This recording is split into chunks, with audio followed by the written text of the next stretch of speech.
Hello and welcome to Picture of Health. I'm your host, Stephen Barnes, taking over this month for Lauren Langell. Our topic for today's episode is multiple sclerosis. Multiple sclerosis, or MS, is a rare but well-known disease that affects the central nervous system. It causes many different symptoms, which can vary from person to person. Today, we're joined in studio by Dr. Jeffrey Rumbaugh, a doctor of neurology from the Watson Clinic, who is here to share his expertise on the subject. We also welcome Gloria Martin, who is here to help us learn about what it's like to actually live with multiple sclerosis. Dr. Rumbaugh, thank you so much for coming. Gloria, thanks so much. My pleasure. Well, before we even start asking some of the questions about what it's like to have MS or things like that, tell us, what is the actual disease?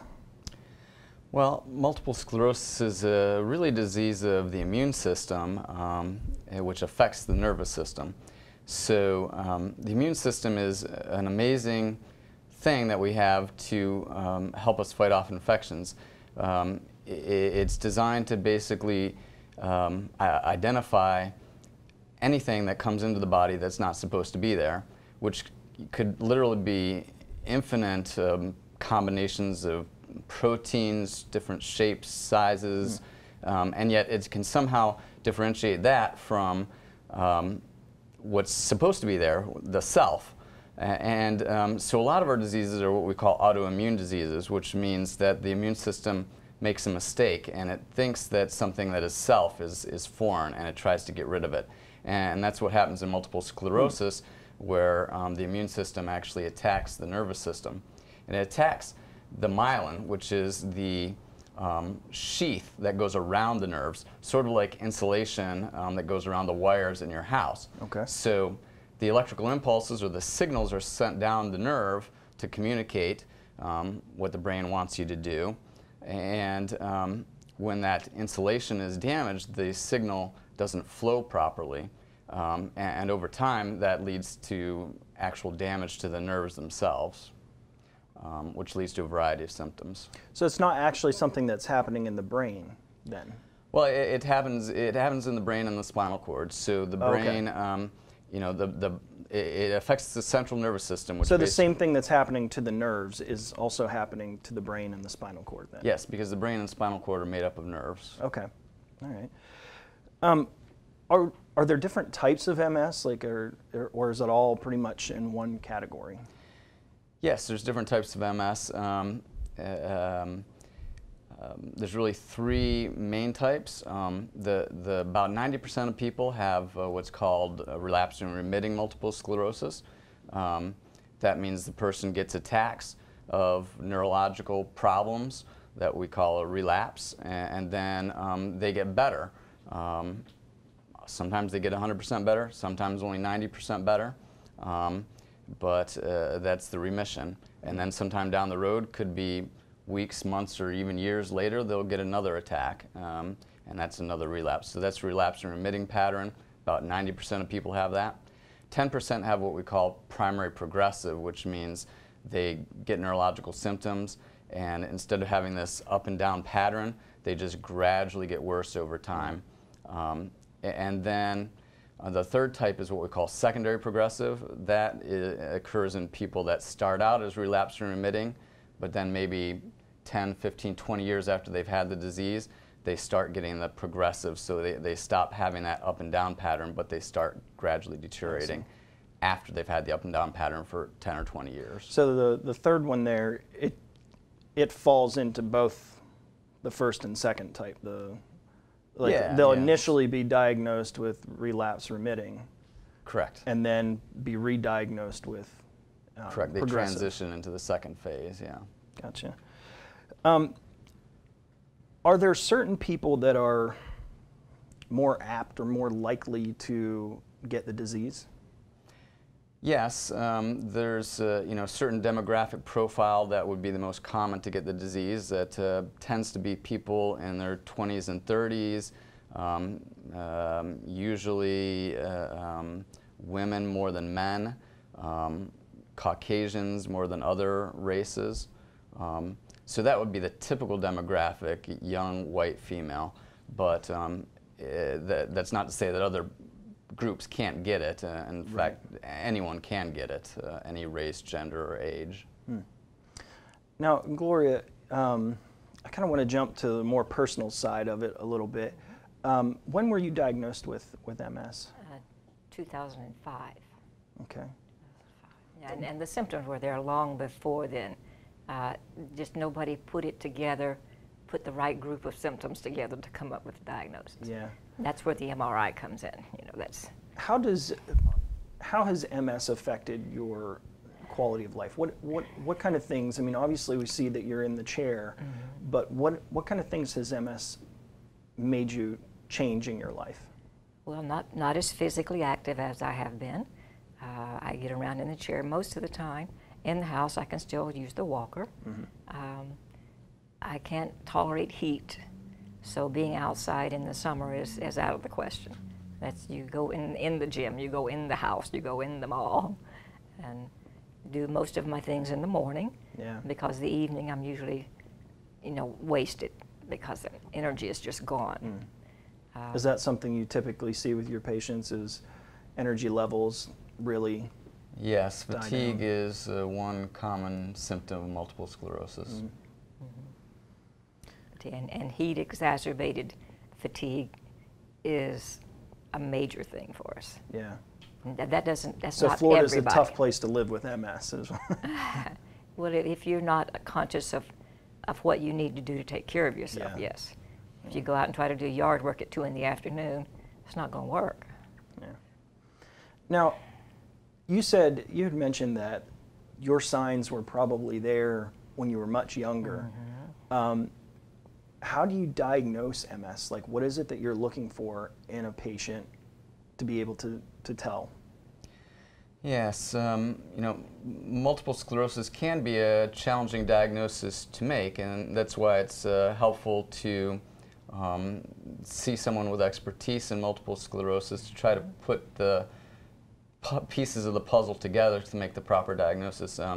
It's largely based on the symptoms, meaning you want to see that relapse and remitting pattern of neurological deficits that I was describing earlier. And then you can sort of confirm your clinical suspicion with tests, most particularly MRIs.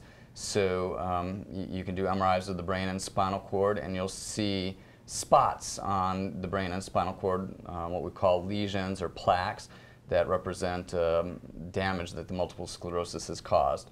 And then that can also be confirmed by spinal fluid exams. So about 90% of patients with multiple sclerosis have a certain marker in the spinal fluid that we look for. And then there's a few other ancillary tests that in select cases we can use as well. There's no one test that will tell you definitively this is multiple sclerosis. It's not like cancer or something where you can look at a piece of tissue under a microscope and say, oh, there's cancer cells, we know for sure it's cancer. With multiple sclerosis, it's not like that. There's no one test. So you've got to put everything together, you know, all the pieces to make your best clinical assessment. Now, since MS is a disease that can affect really anybody, and from what I understand, as early, you know, some of the symptoms can start showing as early as 20. For somebody who's not a neurologist or specializes in MS, how do they pick up on the signs that maybe somebody is affected with this disease? Well, sometimes it can be pretty subtle, and that's part of why it's difficult to make the diagnosis. The patient may get some rather minor symptom that lasts a few days, they kind of ignore it and it goes away because of that relapse and remitting pattern. So then what kind of symptom would that? So you know, it can really be anything because the nervous system controls all of your functions. But the most common symptoms would be loss of vision in one of the eyes, double vision, numbness, tingling, weakness, incoordination in one or more of the extremities. Those would be the most common kind of symptoms to start out with. And then as time goes on, you may get other symptoms like bowel or bladder function problems, cognitive symptoms, meaning like memory and thinking problems, I would imagine since this is a disease of the immune system, that some of the symptoms of being sick or ill might kind of, if you're getting bad headaches and your vision's a little blurry, those two things could be kind of overlapping a little bit. Different different diseases can cause the same symptom, Right. So it does have to do with the context in which the case is happening, and like I said, looking for that relapse and remitting pattern as opposed to something that just happens and then never goes away. That might be a stroke or something. Right. So and the demographic, like what the patient is like and everything. Now, currently there's no cure for MS. There's treatments that are continually improving. Is there a benefit to catching MS early as opposed to, as the symptoms progress? Yes. Today we have a lot of very effective treatments for multiple sclerosis. That wasn't necessarily the case 20 or 30 years ago. The first MS treatments came out late 80s, early 90s. Before that, there was no treatment, so a lot of people think of MS as being a really scary and bad disease, but nowadays, especially if we catch people early, we initiate treatments, many patients can do very well for a very long time. And it's been shown that if you start treatment, say, a year or two earlier than somebody else, you're going to do better. The people that start treatment a couple of years later, they also do well, but they've lost a little bit in that first couple of years, and they never catch back up. Yeah. Gloria, I kind of want to talk about some of the unseen effects of MS. Obviously, there are a lot of physical aspects to having this disease.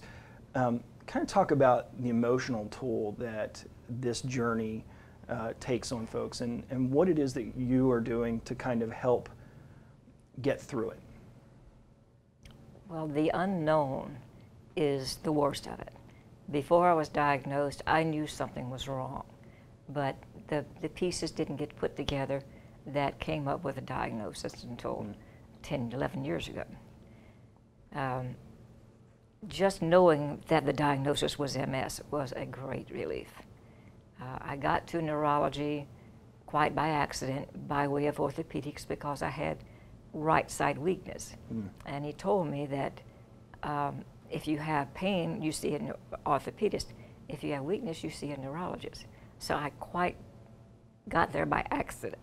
Yeah. And doctor told me when saw me walk down the hall, that he knew what was wrong. He just had to prove it. So that one vision of him made the difference. That was a relief. Then you have to go through all the stages of grief until you finally get to acceptance. Yeah. And yes, I have MS. Okay, what now? You don't ask why, you ask what now. And it's just a steady progression of doing the next right thing. Right. Finding a doctor who can give you good advice. Researching the internet. The internet is just wonderful. These doctors don't have time to sit down and tell me everything that's going to happen with MS. It would take his whole career. I got to do a lot of that on my own. And the internet and social media with my group here in Lakeland Area Multiple Sclerosis Support Group. We are a wonderful support group for each other. It's just a matter of doing the next logical thing. Some people will take the diagnosis and they'll go to bed and wait for the end to happen. Others will go to the gym. They will take the physical therapy. They'll take the disease-modifying drugs. Take the rest in the afternoon. The 12 o'clock nap is just about necessary, especially in the heat. Just doing the next thing that is put in front of me, that's the right thing to do. We were talking earlier, and you said about MS isn't something that is a death sentence, but it's defining your purpose. Right. I got MS for some reason. I don't know why I was chosen, or if I was chosen. It's just the way the stars lined up or something. I don't know. But if I can use it to help somebody else, that's a good purpose. That's a good thing to do. Well, it's time for a short break now, so stay tuned. We'll be back with Dr. Rumbaugh and Gloria right after these messages. 145 over 92. 180 over 111. 182 over 100. And I had a heart attack and a cardiac arrest, and then a stroke. This is what high blood pressure looks like. You might not feel its symptoms, but the results from a heart attack or stroke are far from invisible or silent. My memory is shot. When I woke up, I couldn't speak. I can't button up a shirt. I can't run. I've had to learn to swallow again. That's the only moments that I have. And I'm 33, so I never see this coming. If I would have followed a treatment plan, I would not be in this situation. Had I done this, had I done that, hell, I messed up. Get back on your plan, or talk with your doctor to create an exercise, diet, and medication plan that works for you. Go to loweryourhbp.org. Head to toe, everything's changed. Head to toe.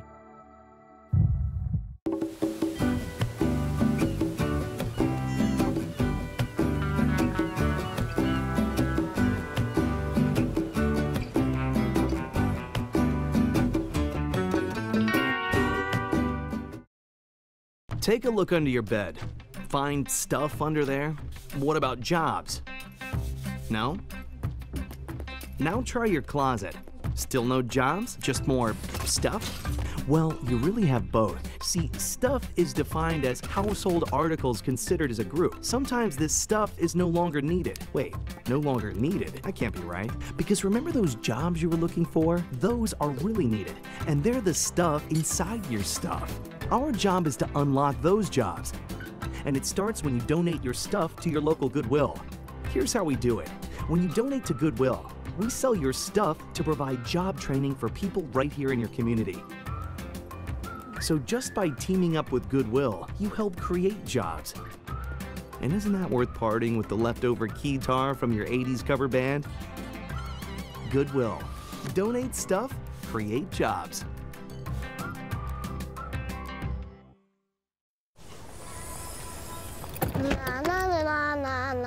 Are we there yet? Yep. We're here. It's a short drive from your neighborhood to your naturehood. To find a neighborhood park or green space near you, visit discovertheforest.org. Welcome back to Picture of Health. In case you're just tuning in, I'm in the studio with Dr. Jeffrey Rumbaugh and Gloria Martin, talking about multiple sclerosis and the various effects it has on those who are afflicted. And doctor, we talked about what MS is and how it affects the nervous system. Is it preventable? Like, is there a way to keep from getting it? Well, it would be pretty hard to prevent since you can't really predict who's going to get it. There have been some factors that have been associated with the increased likelihood of getting multiple sclerosis. One of the sort of popular ideas in the MS field right now has to do with vitamin D. It's been shown that people that have low levels of vitamin D are more likely to get multiple sclerosis down the road in the future. So a lot of people will go on vitamin D supplements if their levels are low. And vitamin D has been associated with a variety of other things besides multiple sclerosis as well. But we don't really know if vitamin D will prevent you from getting MS if supplementing the vitamin D when your levels are low prevents it. We just know that having low vitamin D seems to be a risk factor. I see. It could be an association, not a cause. Gotcha. What is the treatment for MS? Like once you've been diagnosed with it, what do you have to go through? Well, there's a number of treatment options available now, and so that's part of why I think it's important to have an expert in multiple sclerosis that's working with you, because every patient is individual and unique, and I try to tailor my treatment strategies to the specific patient, that person's medical condition, that person's values. So I would say there's three main categories of treatment. The sort of classic treatment which have been around since the early 1990s, are injectable medicines, where the patient actually gives themselves injections of medication, and that could be anywhere from every day to once a week. And now more recently, there's been a variety of oral medicines that have come out, the pill form of treatment, which is usually taken every day or a couple of times a day. And then also there's now IV infusion medicines, where you go into a clinic and get an IV medication, and that might only be once every 6 months. And each of those medicines has its own pros and cons. So you have to discuss that with the patient and fit that to the patient's specific needs and values. On the line of medicines, have they evolved? I mean, have they been changing, or is it, like you said, some of these treatments have been around for a long time? Is the medicine progressing? Yes. Basically all the medications work by altering the immune system, because as we were talking about before, MS is really a disease of the immune system. So there's different ways that the medications affect the immune system to try to control multiple sclerosis. So they all work by different mechanisms. Over time, the medications that we have are probably getting a little bit stronger in controlling the multiple sclerosis, but sort of coming with that also maybe a little bit more risks of side effects or complications from the medications. Gotcha. Gloria, you've been doing treatments for a while. What are some of the ways that having to take these medicines, stay on a regular schedule, that kind of thing, physical therapy, things like that? Tell me a little bit about how that has affected you. It's made me more aware of my physical self. If I go a week without doing my stretches, I'm going to suffer the consequences of tight muscles and a little more off balance. If I hate to think of what would happen if I don't take my IV, because I've only just started it, but I felt so much better after one day. And he said he couldn't explain that, but I just said I'm grateful. Yes, you have to be on a regular schedule. You've got to do your exercises every day. You've got to eat well. You've got to take your vitamins. Do all the logical things. Yeah. Well, I would imagine as the disease progresses and you're less and less mobile, that could create more physical problems associated with the disease, but not directly correlated to the disease, like atrophy, things like that. It does, and you just accept from day one, I've got MS, what now? You can't get stuck in resentment and all that. You've got to do the next thing that is logical, that you're advised to do, that your research tells you to do, and don't become complacent. If someone who's watching this show right now who has been diagnosed with MS and is listening to your story, maybe they're early on in the disease, maybe they've progressed and they've been dealing with the disease for a long time and are maybe struggling emotionally with this disease. What would you say to them? Try to go from resentment to acceptance as fast as you can. There's a process there, but don't get stuck in the middle. Get there to acceptance as fast as you can. Say what now. Get advice from your peers, from other people with MS, from your doctors. The internet is a wonderful resource. There are support groups on the internet. There's support groups in most communities. Get involved. You were saying about your support group, how you guys go out. That's a big factor, staying social. It is, because isolation is very much a part of what happens with you. We meet once a month here in Lakeland at the College Heights United Methodist Church on the second Saturday of the month at 11 o'clock. Please come, please come. And then once a month and 2 weeks later, we'll go out to a local restaurant or something just for a social hour. And then everybody buys their own dinner, and you just talk and play around, and have fun. Yeah. But you're maintaining communication. Kind of jumping back to the disease side of it, are there any major misconceptions about the disease that the public maybe sees and is completely wrong about? Is there anything that you as a doctor have run into about misconceptions? Well, I think one of the things I would like to sort of communicate is that if you're concerned that you might have multiple sclerosis, or you know someone that has that concern, or maybe you've already been diagnosed with multiple sclerosis, that you get in and seek help, get the diagnosis made, because as we were saying before, there's a lot of really good treatments available nowadays. It doesn't necessarily mean that you're gonna have to stop working or give up your life in the next few years. There's a lot of things we can do to help you, and we want to keep you functioning as well as possible for as long as possible. The sooner you get in, get diagnosed, get on treatment, the better. For those family members, friends and families who have a loved one who is afflicted with MS, what can they do to help support? And maybe this is a good question for Gloria. What can they do to help support their loved one? Be a sounding board. Be there to talk. Help them research if they're not very computer literate. Go with them to meetings. Take them out to dinner or go out to dinner with them. You don't always have to be the hero. You can be the support person as well. Just be there. Let them know that they can have confidence in you.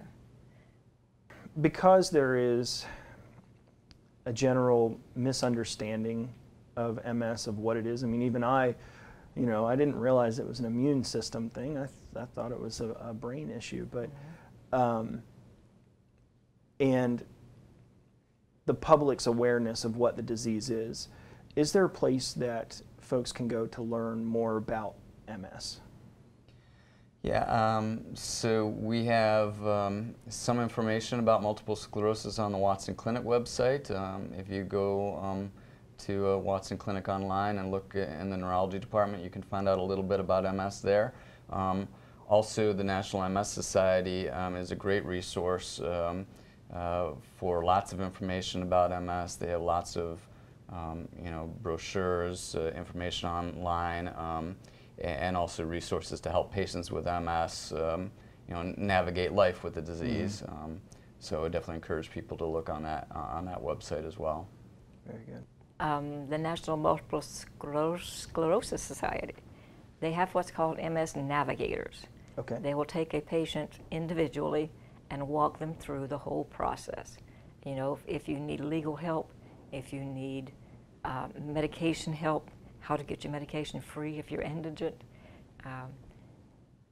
Just about anything about MS is available through the National Multiple Sclerosis Society, and you're assigned your own navigator, and it's just wonderful. Sure, that makes it a lot easier than trying to find just the right thing that you're looking for. Exactly. Yeah. Somebody already knows the answers to this. You don't have to reinvent the wheel. Well, Gloria, thank you so much for coming in. I really appreciate your time. Thank you. And Dr. Rumbaugh, thank you so much. Thank you. That's about all the time that we have for today. But if you'd like to catch this episode again, we'll have replays on Tuesdays, Thursdays, and Saturdays at 2 and 8 p.m. Or you can find us on the Polk Government YouTube page. Thank you for joining me on this month's Picture of Health.